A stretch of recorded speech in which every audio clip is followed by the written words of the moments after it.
Hello friends, welcome to our channel box office blockbusters. কথা বলবো রাজকুমার এই মুভির 18 দিনের কালেকশন নিয়ে, কথা বলবো ডেড বডি এই মুভির প্রথম দিনের প্রেডিকশন প্লাস সকল আপডেট নিয়ে এবং কয়টি সিনেমা হলে মুভিটি রিলিজ হচ্ছে প্লাস মুভির বাজেট সকল কিছু নিয়ে কথা বলবো। ভিডিও ভালো লাগে তো লাইক করবেন এবং এখনও যদি বক্স অফিস ব্লকবাস্টার চ্যানেলটি সাবস্ক্রাইব না করে থাকেন সবার আগে সকল লেটেস্ট আপডেট এবং বক্স অফিস কালেকশন জানার জন্য আমাদের চ্যানেলটি সাবস্ক্রাইব করে নেবেন। প্রথমত বলবো রাজকুমার নিয়ে। রাজকুমার এবার বাজছিল 10 কোটি টাকা। লিড হলো সুপারস্টার সাকিব খান স্যার, 18 দিন কমপ্লিট করে নিয়েছে। আপনারা জানেন সুপারস্টার সাকিব খান স্যার তার ক্যারিয়ারের সবচেয়ে বিগ বাজেট ফিল্ম রাজকুমার করেছেন, কারণ আপনারা জানেন এর আগে তার ক্যারিয়ারের সবচেয়ে বিগ বাজেট ফিল্মগুলি ছিল প্যান ইন্ডিয়া ফিল্ম, কিন্তু বাংলা ফিল্ম কোনোগুলির বাজেট এত বেশি ছিল না। রাজকুমার অনেক বিগ বাজেটে বানানো হয়েছে এবং মুভিটি কিন্তু বরাবর মতো ভালো আয় করেছে। প্রিয়তমা 43 কোটি প্লাস বিজনেস করেছে। রাজকুমার এখন পর্যন্ত যা আয় করেছে সেটি প্রিয়তমার কালেকশনটিকে বিট করতে একটি সক্ষমতা রাখে। আপনারা জানিয়ে দেই ওভারসিজ মার্কেটে রাজকুমারকে বিগ রিলিজ করা হবে, যদি করা হয় অবশ্যই রাজকুমার একটি রেকর্ড ব্রেকিং কালেকশন করতে পারে। নিজের 18 দিনে বাংলাদেশ থেকে আয় করেছে 20 লক্ষ টাকা। মুভিটি ইউএসএ কানাডা মার্কেট থেকে আয় করেছে 15 লক্ষ টাকা। অস্ট্রেলিয়া মার্কেট থেকে আয় করেছে 16 লক্ষ টাকা।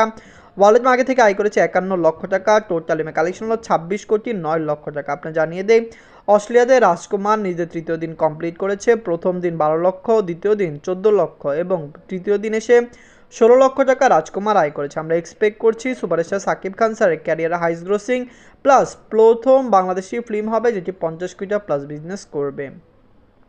এখন কথা বলবো ডেড বডি নিয়ে। বাজছিল 1 কোটি 90 লক্ষ টাকা। লিড হলো জিয়াউল হক রওশন স্যার, শ্যামল মৌলা স্যার এবং ওমর সানি স্যার। আপনারা জানিয়ে দেই ডেড বডির কিন্তু স্টার কাস্ট খুবই ভালো ভালো ভালো স্টার কাস্ট মুভিতে রয়েছে এবং ডেড বডি একটি ভালো হরর জনারের ফিল্ম। আপনারা জানেন এবার ঈদে রাজকুমারের পরে যদি সর্বত্র কোনো জায়গায় কোনো ফিল্মটি সবচেয়ে বেশি চাহিদাযুক্ত থাকতো সেটি ছিল ডেড বডি, কিন্তু আপনারা জানেন কন্ট্রোভার্সি প্লাস ভালো সিনেমা হল না পাওয়ায় ডেড বডি কিন্তু আসেনি। কিন্তু ডেড বডি 3 মে আসবে এবং বক্স অফিসে মুভিটি তাণ্ডব চালাতেও পারে যদি পজিটিভ রিভিউ পায়। আপনারা জানেন ইকবাল আজাদ স্যার বলেছেন যে মুভিটিকে তিনি বড় আকারে রিলিজ করতে চান। আপনারা জানেন তার ভালো ফ্যান বেস কিন্তু বাংলাদেশে রয়েছে এবং ডেড বডি মুভিরও ভালো হাইপ বাংলাদেশে ক্রিয়েট হয়েছে।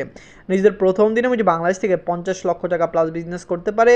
মুভিটি কিন্তু 100 সিনেমা হলে রিলিজ হবে। আপনারা জানিয়ে দেয় অলরেডি অনেক cinema hall dead body show time release করেছে, যে ডেড বডি কয়টি শো পাবে। আপনারা জানিয়ে দেয় যেই সিনেমা হলগুলিতে রাজকুমার চলছে সেখানে ডেড বডি কিন্তু 1টি বা 2টি শো পেতে পারে, কিন্তু বেশিরভাগ সিনেমা হল যেখানে রাজকুমার চলেনি সেখানে ডেড বডি 4টি শো পাবে।